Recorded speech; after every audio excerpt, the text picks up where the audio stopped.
कल्याण metro mall जवळील metro residency या इमारतीमधील एका 25 वर्षीय तरुणीने आज शुक्रवारी टेरेसवरून उडी मारून आत्महत्या केली। तरुणी जागीच ठार झाली।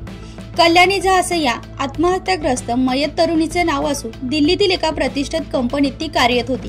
सध्या परिस्थितीत ती आजारी असल्या कारणाने तिची आई व बहीण राहत असलेल्या मेट्रो रेसिडेन्सी इमारतीत उपचारासाठी आली होती। सकाळी तपासणीसाठी डॉक्टरांकडे नेल्यानंतर डॉक्टरांनी तिला ऍडमिट करण्याची सल्ला दिला।